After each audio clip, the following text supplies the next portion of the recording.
salaamaaleykum mbooloo mi seetaan si seen émission Africa 7 7 santé donc tey jii ñu am mbégte loolu di waxtaane encore si wàllu feebar yi particulièrement donc li ñuy wax pathologie chronique feebar yu yàgg si nit ak formation wu wàllu ki feebar donc formation wu patient en fait loolu nag ñu si def débat tey jii man ak sama benn xarit docteur Amadou Niass dinaa ko bàyyi après mu introduire boppam donc pourquoi ñu def ko parce que simplement seetlu nañ ni relation médecin patient souvent dafay nekk relation bu xaw a étroit mais aussi boo xamee ni am na tuuti difficulté de communication donc moo taxoon tey jii daal ñu ni nañu waxtaanee nan la ñu defee souvent communication boobu information bi ak nan lañ leen di defee sensibilisation wu si wàllu seen feebar alors si wàllu sensibilisation bi ak information boobu donc si la ñuy waxtaanee de façon générale donc ku bëgg a participer si émission bi donc mën nga si participer en l'occurrence tey jii ñu ngi dalal donc koo xamee ni membre la encore si ordre de médecins muy président de l'ordre A. Deuxièmement, c'est un médecin qui a beaucoup fréquenté également les structures hospitalières. Donc, relation patient-malade aussi, Hamna Tibouba. Donc, docteur Amadou Niass, je te laisse la parole et tu vas ébaucher en même temps le plan de discussion de...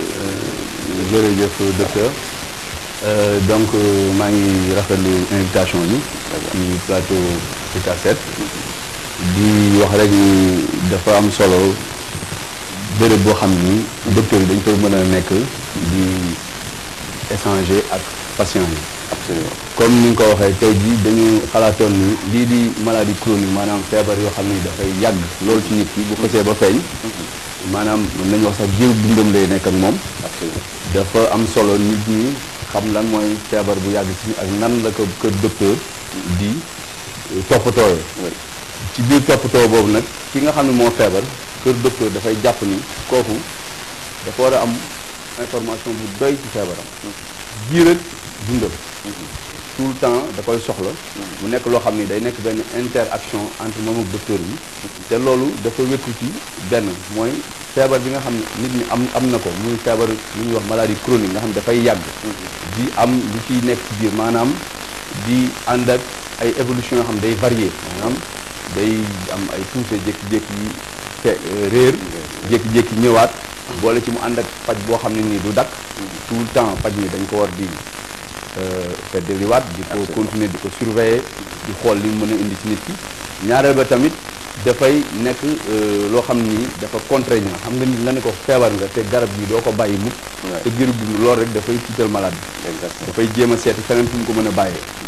mu laaj kon contact yi nga xam ni war na di répété wu diggante docteur bi ak kii ñu yokk ko ñaareel ba tamit mu nekk faj moo xam ne ginnaaw garab yi ngay joxe dafa war a sukkandiku ci ngay soulager nit ki nga koy fàttali li nga xam ne war na ñëw ëllëg ndax feebar bi dina ko jur nga koy fàttali ni ko dina dem ba jeex ñëwatul wala li nga xam ni war na ko moytu ba mu bañ ko jural loo xam ni day mujjee nekk ba pare ànd ak feebar bi te du tere loolu du jóg. Absolument. Non, non, c'est li nga campé débat bi déjà c'est extrêmement important maladie chronique déjà bon maladie boo xamee ni la feebar boo xamee ni la donc da nga koy jël si wàllu wér-gu-yaram si wàllu faj bi mooy faj boo xamee ni sa giru dund lay doon wala bu dul sax sa giru dund donc dina dem ay weer wala lu passé ay weer donc wala yu def ay at boole si comme ni nga ko waxee sànq aussi daanaka nit ñi ko ni feebar boo xamee ne la garab yi doo ko dakkal déjà defal nga ko benn stress ci sa bopp bi defal nga ko benn un souci defal nga ko benn jafe-jafe ci boppam déjà pour wàllu garab yooyu muy jël mooy juste benn cas mooy cas wu hypertendu yi waxtaan nañ ci benn jour ci émission bi koo si ni da ngay jël garabu tension sa giiru dund aussitôt mu ngi seet nan lay def pour que feebar bi gaaw a stoppé pour moom garab yi muy naan tous les jours handicap la déjà pour moom donc il faudrait qu'on puisse effectivement waxtaan effectivement loolu nga wax dëgg li ma ci yokk rek mooy l'aspect culturel dañ ko war di indi toujours ak ngëm-ngëmu nit ki léegi-léegi day nekk un frein léegi-léegi aussi mën na nekk bañ a nekk frein absolument parce que bu ñu jàppee ni nit ki xës na am feebar ñu ne ko yow kat ci croyance populaire yi feebar bi bu la xësee ba dal doo dund lu yàgg fekk na ci docteur moom feebar la boo xam ne bu ñu ko gungee nit ki mën na am leneen moo koy yóbbu waaye du loolu mën nañ jël exemple ci feebaru sida bi muy doog a yegg si gis nañ ni balaa muy am at mu yóbbu la ñu dem ba finalement dafa xaw a dugg sax ci feebar yi ñuy wax maladie chronique ndax léegi dañ ko mujjee maîtriser ba mu bokk ci feebar yooyu mais maîtrise bi ñu ko maîtriser ajul woon rek dañoo am garab yoo xam ni day tax feebar bi bañ a màgg mais waxtaan na ñëw nit ñi parce que moom mooy indi li ñuy wax communication exactement communication boobu dafa am importance mën nañu wax ni aujourd'hui réussite traitement feebar bi nga xam ne mooy sida bi muy doog a yegg si faj nañ ko ba mu mujjee doon maladie boo xam ne dafay yàgg nekk ak nit ki mu am ay évolution yi soppiku saa su ne mu laaj traitement boo xam ni c'est contraignant dañ ko war a jël sa girub dund parce que gisaguñu lu koy faj ba mu deñ mu mujjee indi benn contact répété ak patient yi ba nga xam ni léegi démystifier nañ ko patient bi dina dem ba adopter en fait sa maladie quoi dina dem ba intégrer feebar bi ci boppam ba nga xamee ni donc moom sax pratiquement dina xam wàllu feebaram bu baax donc dina xam ndegam feebar bi mu ngi yokku wala feebar bi mu ngi wàññeeku ci yaram bi wala feebar bi mu ngi am leneen manifestation yoo xam ne ni du feebar bi mais leneen moo ko ci boole moom comme ni nga wax sànq aussi feebar bi parfois feebar bi nga yore en réalité du feebar boobu moo lay lor du feebar boobu moo lay fagagal parce que da ngay def ni feebar boobu moo lay lor mais fekk na ni autour de feebar boobu am na yeneen yoo xam ne mën na gravité donc ba indil la yeneen jafe-jafe wala yeneen problème donc en réalité c'est ça en fait je pense que aussi ñun ci acteur de la santé mooy ñun ñi nga xam ne ñooy liggéey important que ñu mën di waxtaan ak exactement malade bi ci feebaram naka la koy toppatoowee pour que mu bañ a dem di ñu am à la fois échec thérapeutique en fait muy bañ di dem ba ci digg bi seetlu ni feebar bi daal mu ngi jël garab ba léegi mais terewul ni feebar bi teewul wala feebar baa ngi ci moom dëgg la te loolu nga wax noonu li koy tax mu am solo mooy gunge bi nga ko war a gunge comprendre loo ko feebar bi ba nga xam ni à chaque fois bu amee événement bu am mu mën ko comprendre wala mu ne waxoon nañu te loolu damay jàpp toujours ni temps bi nga xam ne docteur bi moom la war a def ak nu ñu ko tuddee ci malaatam léegi dafay xaw a sooxe ndax duñu war nañ nangu ni li dem ci ay malade ci biir hôpitaux yi bari na bari boo xam ne temps bi nga bëgg a toog sa malade pour gën a waxtaan ak moom dafay jafe léegi absolument moo tax même boo xoolee ci dëkku taax yi depuis 98 je pense que ñoom déjà am na lu ñu développé lu ñuy wax éducation thérapeutique te éducation thérapeutique dafa ëmb lu bari li mu ëmb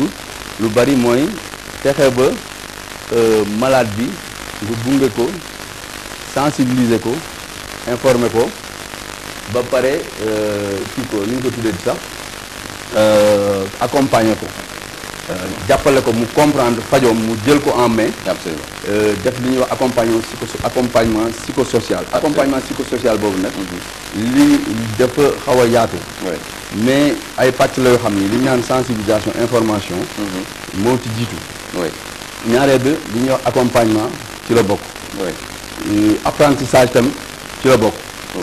lii mujjee mooy accompagnement psychosocial nga xam ne dañu koy dugal ci benn cadre boo xam ni moom day mujjee nekk un acteur du bokk ci ñi nga xam ni dañuy gën a participer ci seen faj dootul nekk koo xam ni rek day ñëw ni ko jëlal doom bi suba jëlal doom bi suba mais day am tax ay stratégie yoo xam ne da koy teg ci information yi mu jot a jël bu ko permettre tey ji kat bu dajee ku am tension bu waxtaanee ak moom kooku dafay mujjee xam feebar bi te du laaj sax mu dem ci docteur loolu bu bëggee faju absolument moom mooy indi li ñuy wax les groupes ni nga ko tuddi ñu ngi mel ni association des insuffisants rénaux association diabétique gis nañ ko foofu au niveau de Abass Ndao am na ci yeneen kii ñooñu association yi dañuy dem ba malade bi ci boppam feebar bi médecin bi li mu ko ci ëppale mooy ni ñu koy faje mais daanaka du ko gën a xam exactement loolu dafa nekk pàcc bu am importance li nga wax man dama ciy ànd li am solo mooy nan la ñuy fexe ba loolu mën a yaatu dama bañ a am jafe-jafe ci malade yi absolument temps bi ñu war a consacrer malade nan la ñuy def ñun docteurs yi am nañ jafe-jafe pour mën a consacrer malade yi li nga xam ne moom la ñu soxla ci temps te dafa war a am boo xoolee ba ci biir nañ ci ñëwaat léegi ci dëkk Europe yi dañuy former des fois infirmiers yi wala c'est que les assistants sociaux voilà le service social je pense que seen rôle dans la sensibilisation, dans la formation des patients. Aujourd'hui sax seetlu nañ ko pour la plupart par exemple des maladies comme TB la tuberculose en particulier feebaru sëkkat yi lu si bëri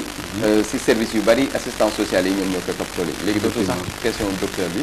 mais assistance sociale bi mooy gën di impliqué wu di gën di waxtaan ak kii feebar ak kii ñëw foofu amee feebar boobu nga xam ne docteur bi daf koy diagnostiqué rek après envoyé ko moom mooy def yeneen waxtaan yi nekk si lépp si wàll boobu donc comme li nga doon wax ni accompagnement ak accompagnement bi psychosocial bi c'est extrêmement important je pense que l'émission comme j'ai toujours dit émission 7 santé si Africa 7 également c'est ça son objectif c'est de permettre à ce que ku feebar vraiment mën a xam sa feebar bu baax mën a xam également bon nga am choix comme démb li ñu doon waxtaanee choix wu médecin bi la war a traité ensuite nga am information bu gën a leer si sa feebar boo xamee ni vraiment keneen du la mën a détourner si sa conduite traitement bi daal par exemple bu ñu la dee war a faj amul keneen koo xamee ne war na mën a gëmloo ni feebar bi nga yore kat mën naa ko faj si weer wala mën naa ko faj si ñaari weer wala mën naa ko alors que maladie boo xamee ne da nga ko war a faj si diiru dund wala maladie boo xamee ni la faj bi day mën na tane tey mu def ay poussée et rémission comme ni ñuy wax si tubaab donc day def ay poussée yenn saa yi faj bi ànd bu baax mu wàcc mu mel ne lu wér alors que du wér dafay nekk loo xam ne ni dafay stop tuuti rek loolu moo tax n'est-ce pas absolument loolu ngay wax noonu lu am la maanaam le fait que feebar bi am nga expliqué ko malade bi ba mu leer ci boppam damay jàpp ni loolu du doy waaw da nga ko war a gisaat ndax diggante bi c'est-à-dire temps bi nga xam ne moom nga war a toog gisaat sa malade le fait que nga mën ko convaincre ba mu dellu si loolu moo lay permettre boo ko réussir nga mën a fexe ba malade bi am bañ a am ay kii dugg si diggante bi dañuy jàpp ni par exemple di nga am sa malade traité ko ba pare man mën naa joxe benn exemple bu simple malade bi tension la am ñëw na consultation ñu bindal ko benn garab bu ñuy wax IEC ginnaaw bi ñu jox ko rendez-vous tane na ñu jox ko rendez-vous ñetti weer parce que bu fekkee bi stabilisé mën nañu ko xaw a sori tuuti ñu toog ab diir mu dellu si ñun ma docteur bi ma fi jógee léegi ñaari weer après damay sëqat boobu ba léegi dem naa ci sëriñ bi mu rayloo ma xar sangoot na ma def na ma léegi mais quand bi ma xoolaatee traitement bi je me suis rendu compte que ni traitement bi ñu ko joxoon moo indi sëqat bi mais ci diggante bi est-ce que waruñu woon bañ ko jox ñetti weer bàyyi ko benn infirmier boo xam boo gisee lu la jaaxal wala koo xam ne nii de toute façon su gisee lu ko jaaxal dina ko mën a woo ni ko man kat bi ñu ci jógee ba léegi maa ngi sëqat mais amuñu cette relation qui répété boobu moom mooy poser problème absolument de sorte que dañuy am benn jafe-jafe boo xam ni mooy communication bi war entre ñun ak suñu patient du tàggoon dañ ko mënul mais temps imparti bi moom mooy jafe quoi bi ma ko expliqué ni ko kat garab sàngam moo ko indi mais mu ne ma docteur man dépensé naa xaalis bari de ma ne ko non bu ñu dindee bii rek ma changé ko dina dem effectivement yi la do ñëwaat 15 jours après mu ne ma deñ na mais wax dëgg yàlla de dépensé naa 200 000 mais boobu ci mu àndal nee na ko ngelaw seytaane la waxee mooy gisal expliqué ko du ma wax ni xamuñu ni kii mais léegi-léegi dafa am loo xam ni bu dee lu ñëw rek nga bëgg a expliquer ak ngelaw seytaane day mujj a nekk comme li ñuy wax rek des problèmes culturels absolument des problèmes de croyance yoo xam ni mënuñu ko dindi ci benn fan si suñu aada suñu communication moo ñu ko mën a may maanaam tout le temps comme ni ñu def ni ci plateau bi ñu xamal nit ñi lépp lu la jaaxal bul bul taxalikoo sa docteur voilà ak lu la jaaxal ak lu mu mën di doon demal waxtaan ak moom parce que jàpp nañ ni docteur bi nga xam ne moo la war a xelal sensibiliser la ci sa feebar xamal la ni feebar bi lu ñu mën a faj la wala kenn mënu ko faj li nga ci mën a am lii ak lii ak lii la boo ko toppee du am problème absolument am na ku may wax sànq ni ma am na malade boo xam ni dafa ko gis ay jamono 30 ans avant benn médecin boo ko mosoon gis ni am na antigène HBs positif mu ne ko kat lii dañ koy faj di ko topp mais ëllëg si biir boo guddee fan mën nga am cirrhose ñu toog ba jëmi jamono 30 ans après kooku ñëw def cirrhose nee na mu nekk cirrhose nga am mu ne ko docteur bi waxoon na ma xam nga kooku du xalaat ni kat man am na leneen lu bees lu ñëw mais lu ñu ko waxoon la donc communication boobu dafa fondamental muy ci feebar bu mu mën doon muy tension muy diabète muy li ñuy wax hépatite B donc moi je pense que ni dañu war a gën a réorganiser l'information médicale patients yi war a jël. absolument ça c'est fondamental donc une bonne information des patients. la sensibilisation moom ça doit être continue je veux dire par là que ni. mais sur loolu sax l'information médicale c'est un droit. voilà c'est un droit du patient. c'est-à-dire que hier pas plus tard qu'hier maa ngi si doon waxtaan ak benn spécialiste en droit de la santé. évidemment bon c'est sur ça exactement information bi ça doit être un droit. c'est-à-dire que c'est comment procéder nan la ñuy def ba malade bi ñu mën ko wax la bonne information ak jël le temps suffisant pour expliquer ko man je trouve que aussi bon il est de notre devoir de prendre le temps nécessaire yoo xam ne dañ ko war a consacrer pour le patient koo xamee ni en tout cas choisir na la pour nga ñëw faj ko war nga ko consacrer également benn temps boo xam ne moom nga ko war a jëlal mais pas dans la précipitation même su dee tamit da nga amay jafe-jafe pour wax ñëpp toog ak ñëpp waxtaan ak ñëpp ci seen feebar au moins ñu am ay créneau ay canal quoi yoo xam ne ni peut-être sa infirmier bi lay assister wala assistant social ba fa nekk wala sa major ba fa nekk wala keneen ba fa nekk koo xam ne ni moom ngay transférer peut-être ce surcharge de travail boobu nga xam ne ni mooy communication parce que encore une fois man je ne trouve pas que léegi dañu war a nekk juste des praticiens yoo xam ne da ngay ñëw bind garab rek jox ko ordonnance bi mu dem jëli bi traitement bi non il faut que en même temps nga mën ko expliquer comme ni nga wax tout à l'heure le problème de ki nga amoon affaire hépatite bi nga xam ne ni finalement mu finir par cirrhose mais aussi il faut que ñu wax ko aussi yan condition mooy tax nga am amidis donc il faut que nga am benn déséquilibre il faut nga am ay infections répétées wala nga am bañ a toppatoo sa mesure d'hygiène yi et cetera pour que vraiment nga mën a egsi si wàllu feebar boobu ñuy wax ay cirrhose wala ay cancer du foie et cetera donc yooyu yëpp dafa di ay pàcc yoo xam ne war nañ ko mën di waxtaan ak sunu ñi nga xam ne ni choisir nañu pour ñu leen di faj te choisir boobu ñu def aussi pour ñu leen di faj dafa am importance parce que aussi ñëw si nit dénk ko sa bopp ni ko bon yow laa bëgg nga faj ma ñëw si nit ni ko wóolu naa la si li nga may jox mooy naan c'est comme aussi ñeneen ñi mooy tradipraticiens yi je ne suis pas contre ces acteurs là qui sont dans nos sociétés mais également même ñooñu war nañu xool ban cadre ak nan la ñuy def pour information yi ñuy véhiculer également ñu bañ nekk ay information biaisée parce que aussi aujourd'hui l'homme est au cœur de beaucoup de choses donc en fait pas seulement aujourd'hui c'est depuis longtemps mais il faudrait que davantage ñun dans nos sociétés ñu xam ni war ñu def dara si nit te war ñu ko yëgal bu baax war ñu ko informer bu leer war ñu ko tàggat tout à fait bu ma lay rejoindre mooy par exemple changement de comportement oui nan la ñuy fexe ba nit ñi li ñu gëmoon wala li ñu daan xaar wala li ñu daan doxalee mu changé parce que aussi des fois comportement bi dafay déteindre des fois ci feebaru nit ki oui te feebaru nit ki li ko gën a mën a lor ci feebar bi mooy mu ñàkk am information bu doy gis nga pour dire que ni changement de comportement imagine ñun c'est vrai que ni aujourd'hui sur le plan suivi diabétique yi au niveau du Sénégal je pense que ni liñ ci def jéego yi ci def bari na au niveau de Pikine avec le service de médecine interne avec le professeur Abdoulaye Leye au niveau de Abass Ndao depuis plusieurs années mais je pense que loolu tamit ay jamono aussi ministère doon na def ay jéego pour que au niveau des hôpitaux au niveau des districts que ñoom aussi ñu nekk benn niveau boo xam ni l'information qu'il faut pour que diabétique yi mën a approprier seen feebar ba xam ni dinañ mën a éviter yenn complication wala yenn handicap yi di leen daal comme ni ñuy wax pied diabétique mu jee ñu tànk nit ki yàqu te fekk na ay principe yu ndaw bu ko suivre nit ki mën na am du fa yegg donc changement de comportement boobu li koy mën a dimbali mooy nga fexe ba contact répété yi avec le patient ba pare defar li ñuy wax li ñu doon wax léegi mooy les associations dugal leen ci parce que am na actuellement ni nga fexe ba médecins yi ak ñi nga xam ñoo ànd ñu koy animer en permanence absolument te loolu garab yi ñuy joxe ci boppam nga xam tout le temps dañ koy jox les patients ñu xam li ñuy wax dans la sensibilisation ñu xam les effets secondaires ça c'est important xam nga nit di nga ko jox garab mu def effet secondaire mu jaaree fa bàyyi parce que man je pense que par exemple malade boo koy jox garab parce que garab boo gisee ñu ne docteur moo ko war a bind keneen mën na xam ni garab bi day faj lii mais kooku xamul garab bi ban effet secondaire la indi pour mën ko expliquer malade garab yi kat boo ko jëlee da ngay miir boo ko waxee nit ki bu demee këram bu ko jëlee miir y a pas de souci da koy arrêté wala ñu docteur garab yi moo miirloo boo ko waxul woon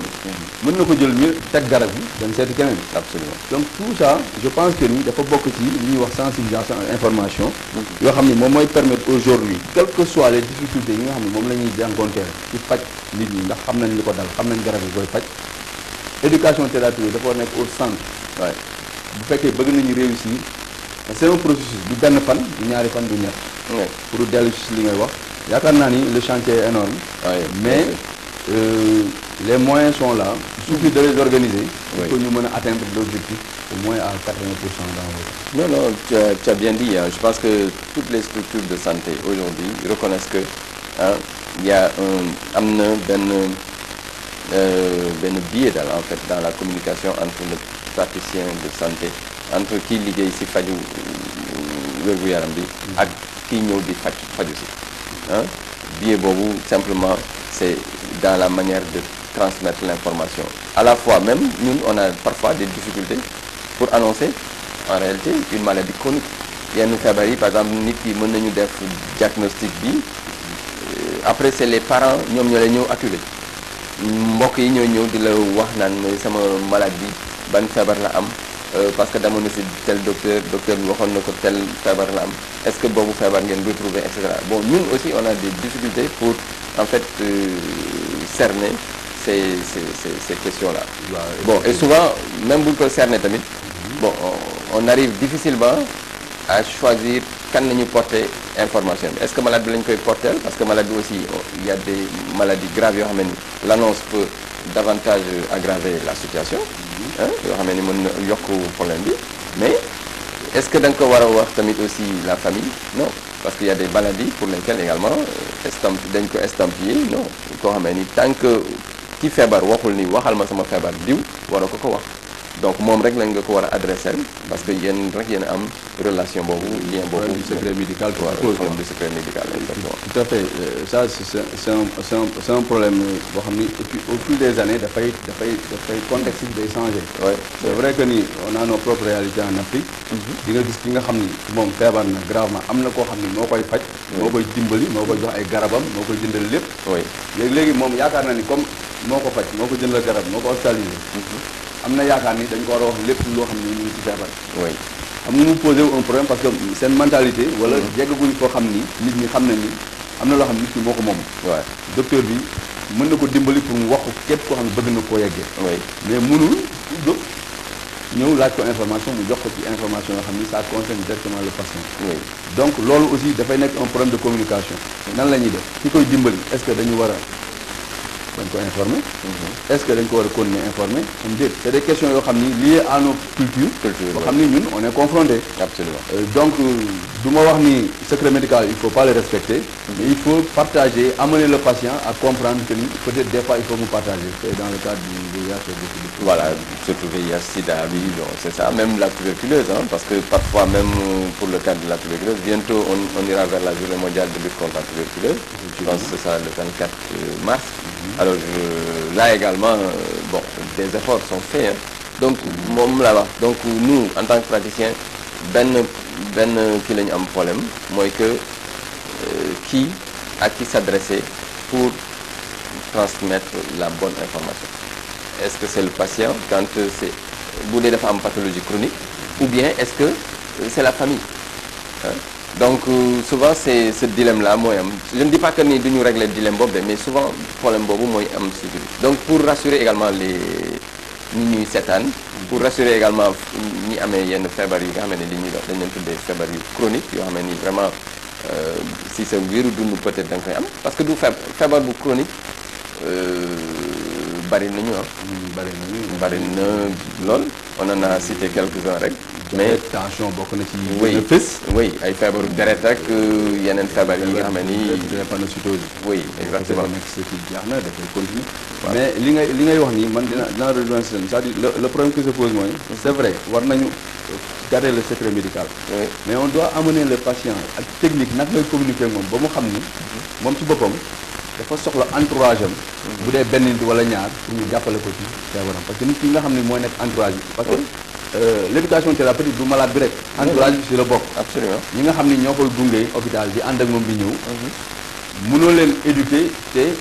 mënoo leen informer te yeggoo fenn fi donc c'est important nga informer leen ñu leen malade bi warul lekk li warul lekk li warul lekk li warul lekk li dañ la wax pourquoi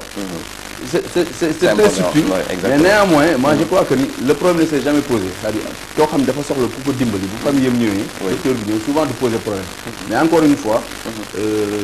c'est important que population bi comprendre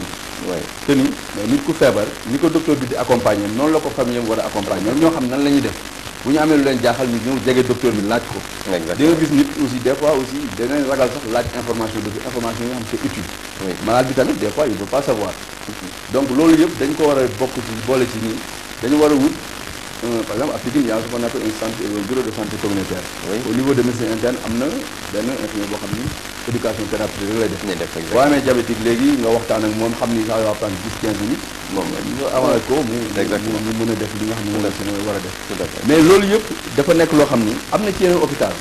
mais le problème principal comme ni ngay wax ni nan la ñuy fexe ba malade yi bañ di ñu rëcc c'est-à-dire des fois communication bi dafa war a facile dans les deux sens c'est-à-dire accès bi parce que malade bu ñëwee nga xool ko ba pare mu dem moom yow mën nga am des fois peut-être mën nga bañ a am accès waat ci moom mën na bañ a amaat accès facile ci yow alors que vraiment soxla na ko benn moment soxla na ko dans 2 semaines soxla na ko dans 1 mois taxoon parce que tout simplement éducation ba nga xam ne soxla woon na ko information yi nga xam ne soxla woon na ko lépp mënu daje ci benn bis bon mooy les contacts répétés nan la ñuy fexe ba malade yi mën a woote par exemple mën nañ def ay kii d'information maanaam ni ñu defee les écoutes pour kii psychosocial yi pour les ñu kii mën a woote mën a jël une information orientation parce que gis naa ni malade bu jógee këram dem hôpital ba génn këram demaat delluwaat këram amul dara loo xam ne nekk na ci diggante bi loo xam ne mën na ko dimbali mën a am l'information. Très bien. Bon, on va prendre une petite pause pour 2 minutes en disant que dans le cadre des actions sociales du SAMES, syndicat autonome des médecins du Sénégal, donc dañuy organiser demain un don grâce à la pouponnière de Médina, de don de médicaments, don de beaucoup de choses, donc avec le docteur Mbaye Faye qui est le président du SAMES, donc que je remercie au passage, donc et l'ensemble des médecins du SAMES également. Je pense que c'est une excellente chose et je pense que dans cette perspective, comme également dans la perspective bi ñuy def nii information bi sensibilisation, il faut que de temps en temps les médecins là ñu dindi suñu blouse di teg fa xam ni aussi nous sommes membres à part de cette population là war nañ leen di informer li nga xam ne mooy suñu xam-xam si wàllu feebar boobu et puis pour que population yi également bañ di ñu échapper si sur le plan de l'éducation du traitement wala sur le plan de la prise en charge mooy ni ñu leen di faje ñu bañ di am xel ñaar ndegam faj bi am wér na wala faj bi wérul je pense que c'est extrêmement important donc ñu jël benn pause 2 minutes après ñu revenir sur le plateau pour davantage discuter de la question.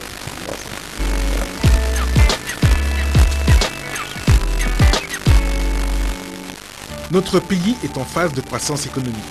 Sur les marchés des produits et des services, la concurrence est très rude. La communication devient une question incontournable pour chaque secteur d'activité. Parce que, chez Africa 7, nous savons que vous n'avez pas des moyens égaux de promouvoir vos produits et vos services, parce que nous savons que vous n'avez pas tous les mêmes cibles de clientèle, nous vous proposons de faire de la publicité autrement. Africa 7, c'est la télévision, la radio et le web. Africa 7 étudie les horaires et les programmes les plus pertinents pour servir vos besoins. Africa 7 vous propose également des services de conception et de réalisation de vos publicités. Africa 7 dispose d'une gamme variée de supports publicitaires. Pour chaque budget, notre équipe vous proposera une solution adaptée. Acteurs économiques majeurs, petites et moyennes entreprises, institutions, commerçants libéraux, promoteurs culturels, religieux et sportifs, vous trouverez en Africa 7 un partenaire fiable et réactif. Contactez-nous par téléphone au 77 705 71 71 ou au 33 869 46 76 et par email à l'adresse suivante commercial@africa7tv.com.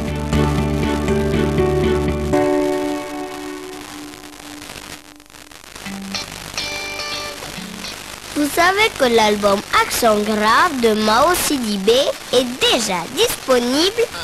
Maintenant, pour la première fois au Sénégal, vous pourrez recevoir tous vos titres préférés en entier, en full track, sur votre mobile. téléphone. Demain voir que c'est Khalitoy. Pour télécharger sur ton mobile les morceaux de l'album Accent grave de Mao Sidibé, c'est très simple. Pour What I Feel, featuring Barrio, envoie Mao espace 1 au 26 222.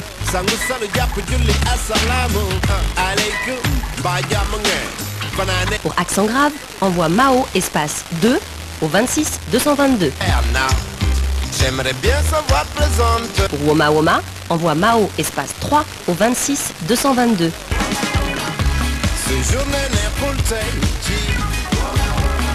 Pour Camp de Tiaroy, featuring Nix et Pepese, envoie Mao espace 4 au 26 222.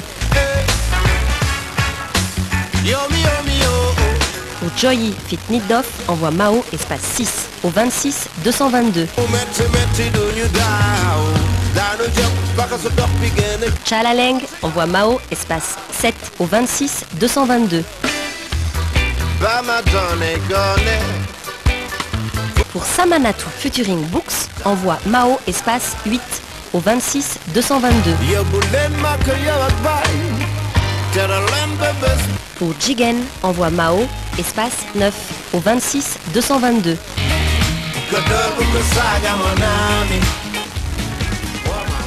Demal wax ko say xarit waaye.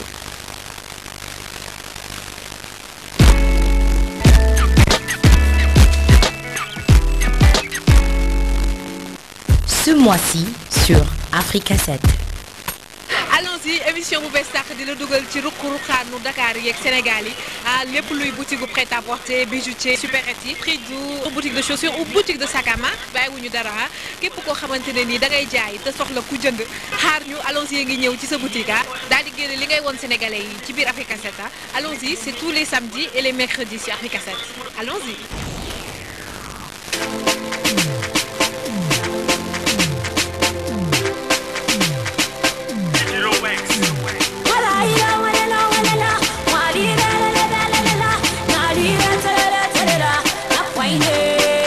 Yes Max 100% glisse Rola avec les stars 3e saison loolu dina neex. dina neex Mister Gueye at bu bees la ñu wax saison bu bees. Et ça va être en direct dans 100% glisse. mu nar a doon affaire bu incroyable affaire bu nar a tàng jël parce que moment de confirmation. C'est ça Max loolu dina neex les chers téléspectateurs 100% glisse Rola avec les stars sur Africa 7. Les sports de glisse saison ji bi waxal ak chers téléspectateurs yi. oui président dina neex daal parce que gars yi ñu ngi doon woon namoon émission bi di waat ndax da ngeen arrêté noonu dañu doon préparé affaire yu bees tak 3e saison bi ñu en force dañuy woote direct soit ñu wax ak yow ñu wax ak man ñu wax ak Max wala ñu wax ak seen star préféré ba pare di wax wàllum pratique bi dafa am ay compétition ay affaires yoo xam ne surprise la après day ñëw suuf. 3e saison 100% glisse Rola avec les stars roller skate and surf c'est ça toujours au 88 628 77 00 88 628 77 00 pour rentrer en direct Rola avec les stars 100% glisse on est ensemble check.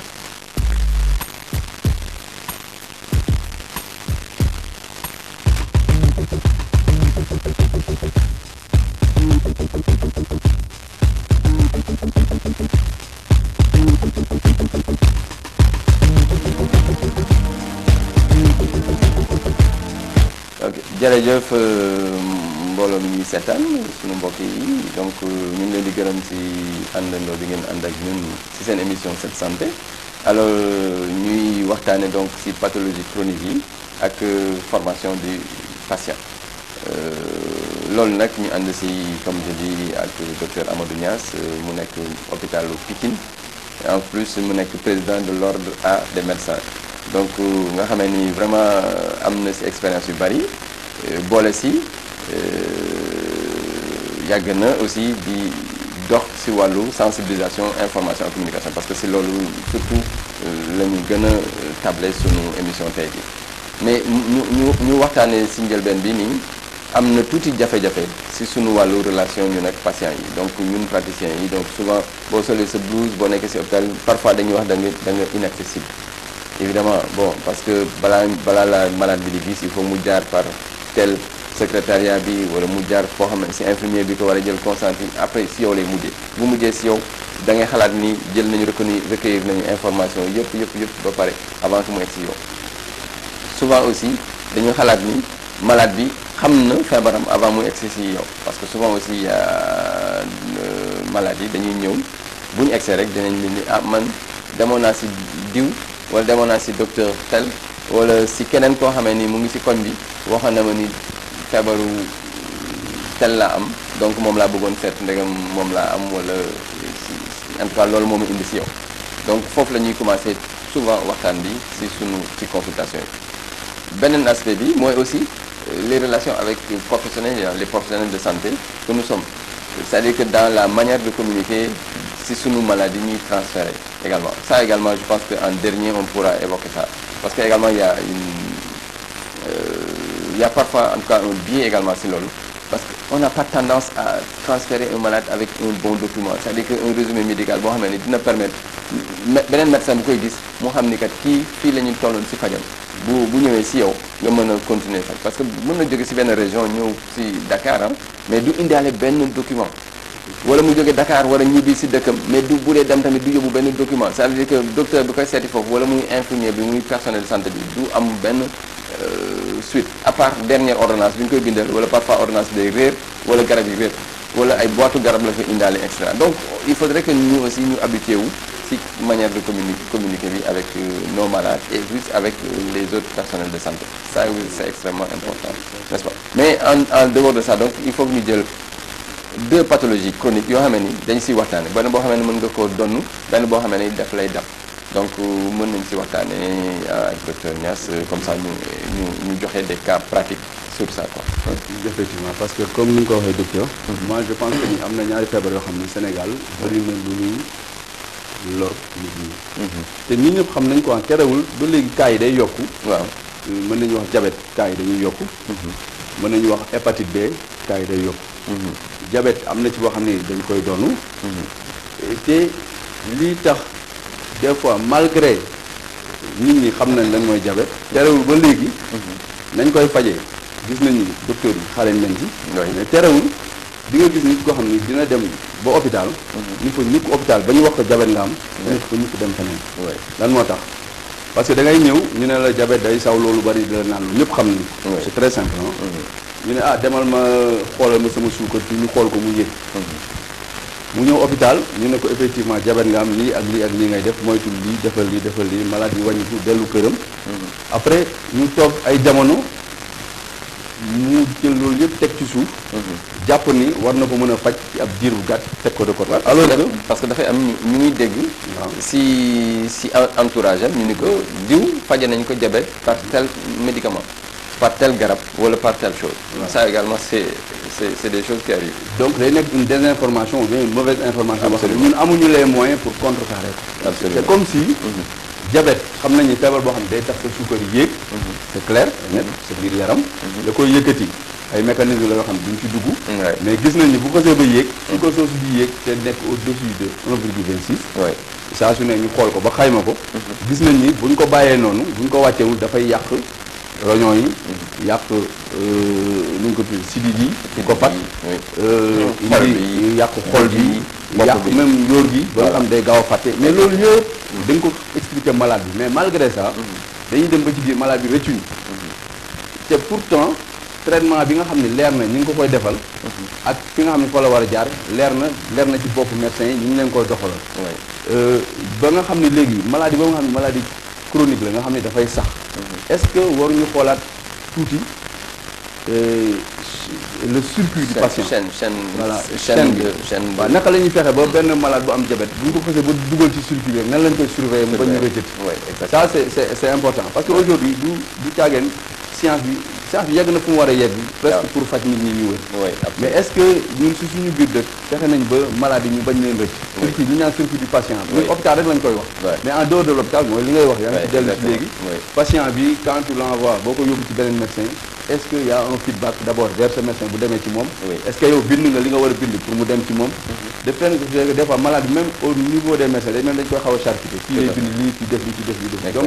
c'est important que mu am une bonne entente entre les médecins beneen bi mooy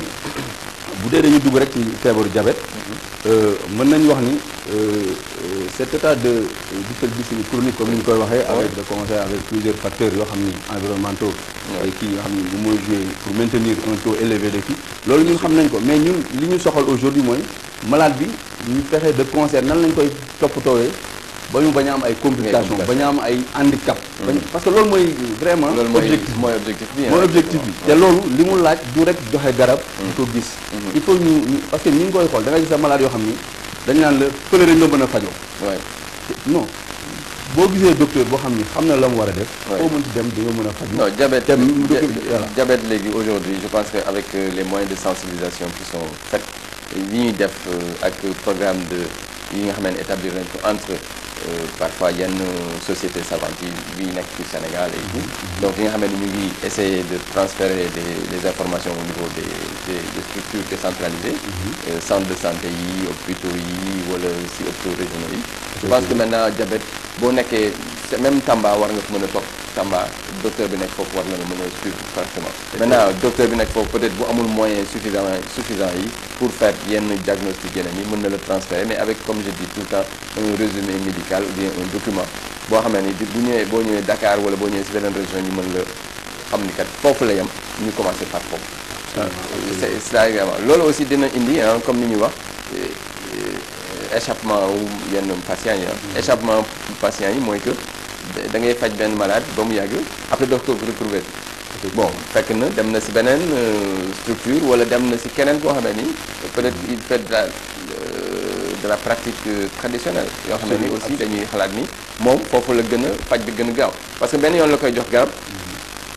bu nekkoon 2 grammes mu nekk 1 gramme bon après mu ni kon kii moo gën a ay moo gën a gi ça c'est dans nos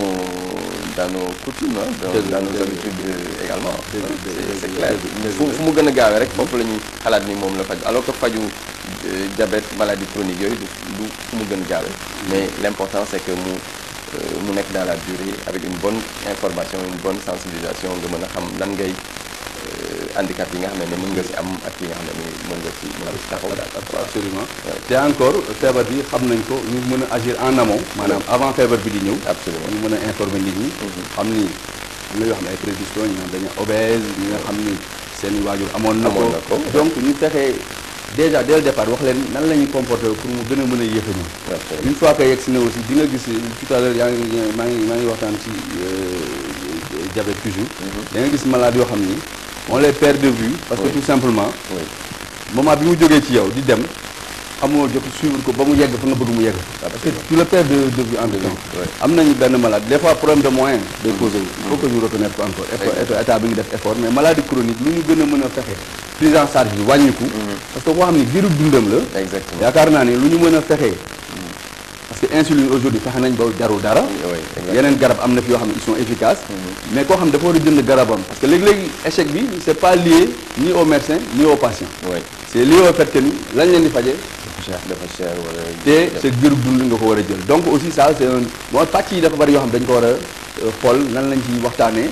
ak autorités yi ñu xool nan lañ ci mën dimbalee pour mu gën a yomb pour mu gën a jafe doo wax ne da ngay jëndee dërëm jaayee tuuti ça n'existe pas l'essentiel mooy y a toujours des mécanismes pour aider te feebar la boo xam ni comme mën nga ko doon ak yooyu donc du loo xam ni dañ naan nit ki piqûre pour bàyyi ko ñu jàppee mel ni feebar bu mel ni hépatite B aujourd'hui mën nañu wax ni hépatite B feebar la boo xam ni mën nañ la ko wàll parce que da nga ko sa waajur bu jigéen amoon na ko wàll la ko mën nga ko jëlee ci nit ki dafa jël lu koy gaañ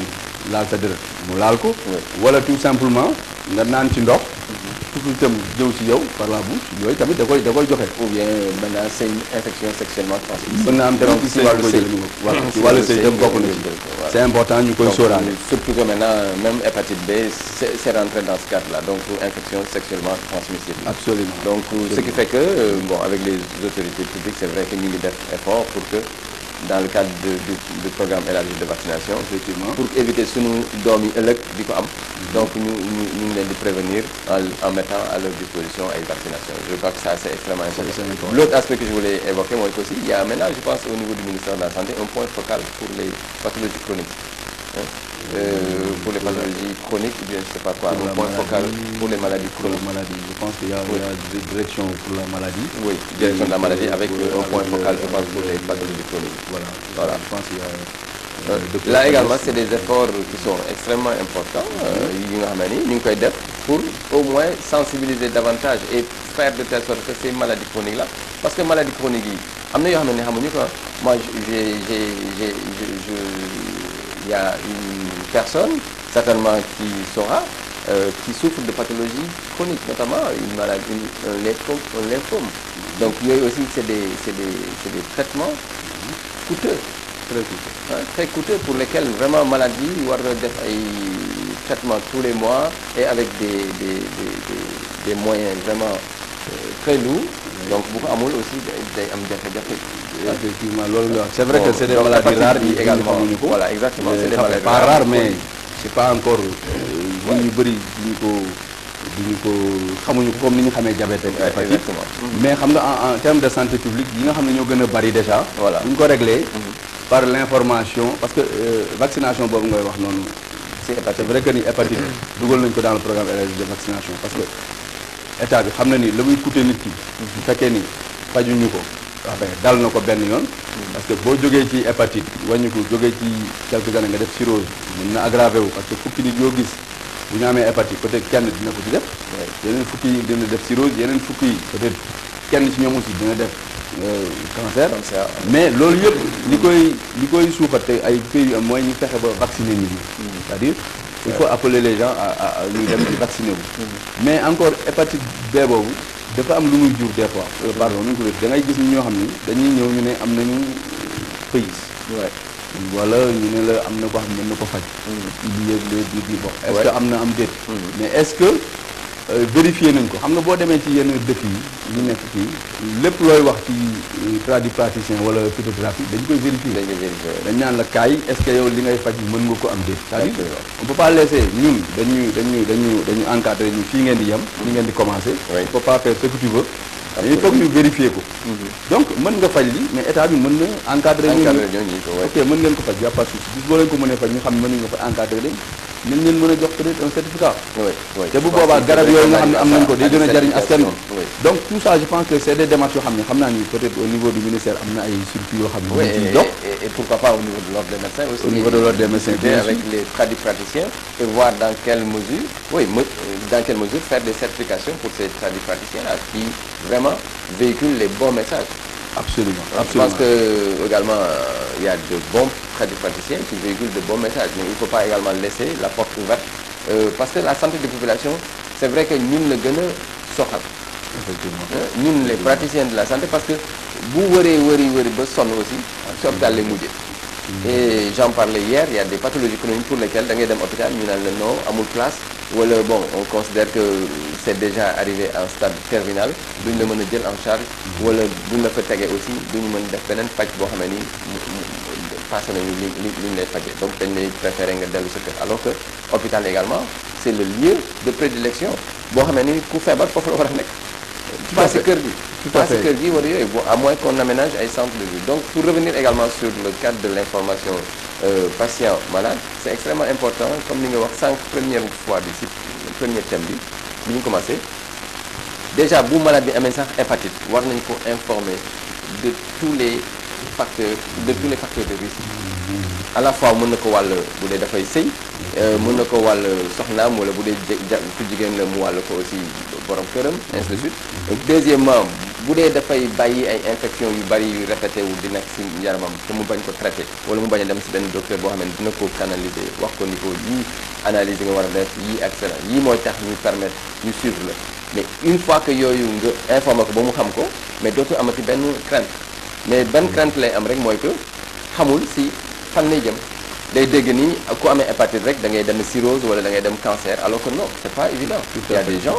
qui sont porteurs sains et qui vivent leur hépatite et qui n'ont aucun problème donc là également c'est un problème de sensibilisation et d'information. dëgg la ça c'est vrai li nga wax loolu c'est vrai mooy c'est-à-dire l'information li nga bëgg malade bi ci dégg ko maanaam malade bi moment bi nga koy xalaat sax di ko yónnee diggante bu koy dégg day changer donc c'est important qu'on mooy ñu am des services yoo xam ni sont spécialisés dans cette éducation thérapeutique certes le médecin déjà naturellement il le fait chaque jour mais ci biir loolu nga wax noonu problème hépatite boobu man damay jàpp ni li nga xam ne moom moo ñu gën a gàllankoor mooy dès le départ les gens amuñu fu ñu mën a jëlee ji information yi à temps ak correctement même les médecins dañuy am difficulté des fois dans leur exercice quotidien pour informer le patient ni nga ko bëggee tout le temps en permanence ñu mën a disponible loolu dafay am problème donc il faut que ñu trouver d'autres canaux yoo xam ne daf ñu permettre ñu mën a kii beneen bi yaa ngi waxtaan léegi ci affaire exercice on parle d'exercice un peu illégal parce que des fois day am da nga gis nit ñoo xam ni dañuy dem ci domaine boo xam ne dañ ciy waxtaan non seulement ñoom dañuy réer des fois mais dañuy réeral population et au niveau de l'ordre des médecins boo xoolee ba si biir loolu mooy gën a tax a jóg du caagee nit ki am na ci lu mu yëngatu am na lu mu ciy am ak yooyu mais dañuy bañ population yi gën a réer parce que déjà ki nga xam ni amul information bu doy mënul accéder au médecin bu ñu bàyyee n'importe qui bu mën a dem à la télé wala à la rajo n'importe où pour joxe information boo xam ni ci feebar boo xam ne ñun wóor na ni on a toutes les informations pour que nit ñi mën ci approprier certifier il faut que ñu fexe ba information yi ñu joxe ci feebar yi pas n'importe qui moo koy joxe ni à la télé à la rajo donc loolu aussi c'est des facteurs limitants yoo xam ne on est confronté moom mooy expliquer yenn procès yi yenn kii yi am aujourd'hui et je pense que au niveau de l'ordre des médecins ñu ngi ci def seen kémti lay kattan ba nga xam ni malade yi ñun dañ leen war a protéger fexe ba li nga xam ni soxla nañ ko ci ñun ñu def ci lépp lu ñu mën comme li ñuy wax seen ak yelleef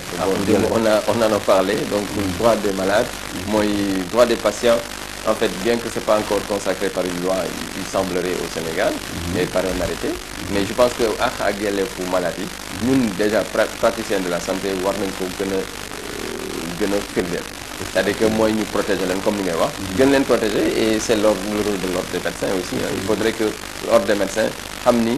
notre relation avec les patients c'est une relation également boo xam ne nii c'est toute une vie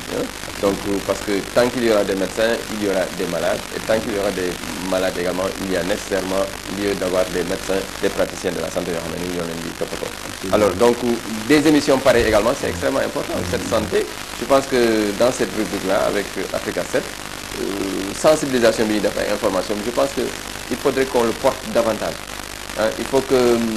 médecins yi également ñëw di participer ci information bi ñuy véhiculer au niveau donc de ce débat-là pour que nit ñi déglu vraiment am ci njariñ pour que ñu bañ a bàyyi aussi parce que aussi si on laisse le champ libre à d'autres bon ñun mën nañu 1 heure de temps teg suñu blouse wàcc fa keneen ki ñu remplacer mais ñu daw ñu def émission sensibilisation et puis delluwaat ci li ñuy liggéey loolu ça ne gêne en rien beneen aspect bi mooy également relation entre les praticiens il faut que toutes les informations yi nga xam ne ni am nañ ko ci benn malade ñu mën ko documenter bu ñu ko documenter bind ko bon vraiment malade bi fu mu ko soxlawee fu mu war a dem ci beneen médecin wala mu dem ci beneen praticien de la santé mu mën ko aussi joxe comme cas wu hépatite yi donc ni ñuy waxee information il faut que l'information soit la plus exhaustive possible lu mu gën a yaatu lu mu gën a mën a permettre malade bi xam ni hépatite B dina am complication mais également mën nga ko dundee donc loolu aussi il faut ci dalal xelam lay doon. tout à fait loolu dalal xel bi d'abord si c'est important avant que ngay egsi si complication yi def muy wàllu diabète muy wàllu beneen feebar aussi. voilà li nga wax comme ni nga wax rek ci nga terminé mooy. feebar bi am na. war nañ dalal xelu malade bi. pour mu xam ne mën na jur lii mais lii boo ko defee mu moytu ko. dina doo yegg foofu. mais loolu dafa nekk liggéey boo xam ni du benn bis. non absolument c'est-à-dire def nga ko tey. ok dootul maanaam da ngay toogaat ab diir. malade doog a ñëwaat si yow non yow yaay war a apprécier malade bi. ñu jàngal kenn liggéeyam parce que médecin xam nañ li ñu war def. mais des fois malade yi dañ lay échapper. c'est-à-dire malade bi ngay toppatoo ba dalal xelam. dans 15 jours wala 2 mois da ngay ñëw li nga ko tere woon yëpp. nekkaat est-ce que dafa amul moyen pour suivre traitement am. parce que c'est des questions yoo xam ni nit malade bi da nga war a dem des fois au-delà de l'hôpital. jéem a comprendre lan lay dund. pour mën ko dimbali. moi je pense que ça c'est important. boo xoolee ba ci biir dama rappelle bi ñuy def 2e année daan def psychiatrie.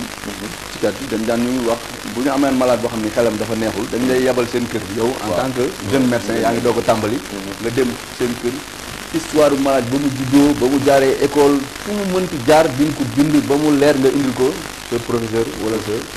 directeur bi te moom musul dem foofu mais ci loolu lay sukkandiku pour xool fan lay jaar pour gën a faj malade mais ça c'est fondamental et je pense que ni esprit boobu moom la ñu war a dem continuer di nga gis nit mu ñëw ci yow feebar jaaxle fekk na en réalité boo ko déglu woon rek xam li ko dal exactement ñi ngi koy def mais da nga war a continuer c'est un processus boo xam ni absolument dafa war a continuer di nga consulter nit sax mu wàññi ko bëgg a ñëwaat si yow pas parce que garab yi ñu ko jox moo baax parce que ni nga ko déglu woon moom moo tax exactement et ça aussi médecin bi duñu am tout le temps jot donc il faut que ñu fexe améliorer cette politique d'éducation thérapeutique am na ñu koy def am na service yu koy def pathologie yoo xam ne c'est chronique ñu fexe malade yi mën a approprier seen feebar voilà boo gisee may insister si loolu c'est parce que je sais que ni bu dee inventé garab rek defal garab yooyu y a des gens qui excellent donc c'est important que ñun bëriwuñu moyen waxal nit ki mu comprendre mais mu ngo waxal nit ki mu xam ne lii du ko def topp ko bañ koo bàyyi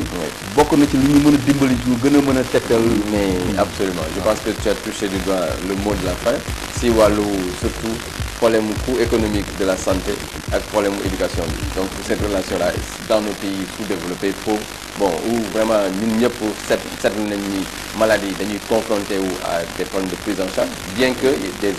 efforts sont encore faits et sont en train encore d'être faits dans la couverture maladie universelle dans beaucoup de trucs de mutuelle de santé etc. mais je pense que toujours des na li gën am importance mooy que ñu informer malade bi sensibiliser leen feebar bi kat diw la nii la feebar bi da nga koy jël diw dind wala feebar bi kat dina yéeg a ko wàcc mais bul xalaat ni dina denc ci yow complètement je pense que ça également c'est un excellent message je pense que également des émissions de santé il faudrait qu'on les multiplie au niveau des radios et des télés pour que vraiment ñu mën a di informer juste je pense que également le rôle des médecins dans ce cadre-là dina am important mun naa ci ñu si mën nga ci yokk maanaam observance du traitement bi ñuy wax c'est fondamental pour réussir traitement mais est-ce que maladie bi bu demee ba seen kër est-ce que duñ ko topp sax di surveiller est-ce que duñu jël garab voilà loolu yëpp ay kii la yoo xam ni ëllëg dinañu permettre ñu ne kat ñii ñëpp jël nañ seen garab parce que man daal na ni fan yële benn malade boo xam ni dañ ko suivre tension mu jël ko correctement ba dernier moment bi ñu ne def na AVC mais en réalité du woon tension bi parce que am na AVC yoo xam ni cancer moo koy déclenché absolument bi ñu xoolee ni toppoon nañ ko correctement la ñu xam ni du woon loolu donc c'est important que ñu fexe ba nit ñi li ñu leen sant ak li ñu leen di tegtal ñu fexe tamit fexe def ko mais merci beaucoup je ne sais pas le mot de la fin je te le laisse dire bon en disant qu'il y a également le congrès du SAMES qui se déroulera le samedi 21 mars le don au niveau de la pépinière le don au niveau de la pépinière ñuy remercier équipe technique u Africa 7 bi ñoom Meysa ñoom Mansour deux Mansour et puis ñu ngi gërëm également toute l'équipe de Africa 7 ma lay gërëm bu baax si sa teewaay si émission 7 santé bi je pense que du ma la sax gërëm parce que c'est une émission boo xamee ni normalement tous les médecins doivent passer et puis ñu discuter que man ma animé ko wala keneen animé ko c'est la voie du soir en tant que président de l'ordre des médecins je te remercie également d'avoir accepté cette émission et je pense qu'on aura l'occasion de discuter d'autres éléments sur l'ordre des médecins surtout sur l'ordre des médecins l'exercice illégal de la médecine etc donc c'est des choses yoo xam ne war nañ si mën toog waxtaan ak nous aussi les acteurs de la profession ouverte oui exactement disposé voilà seulement jox nit ñi nañuy fagaru moo gën faju voilà te bañ a càqali ko docteur moom saa su ne rek voilà ngay fexe di dellu si ñoom di leen wax et que les médecins soient accessibles je pense que c'est également extrêmement important alors seen émission 7 santé tey jii donc ñu ngi doon wax si pathologie chronique ak formation du patient ak docteur Amadou Niass si biir Africa 7 ñu ngi leen di gërëm di leen sant ba beneen yoon incha allah si beneen émission de sensibilisation et d'information jërëjëf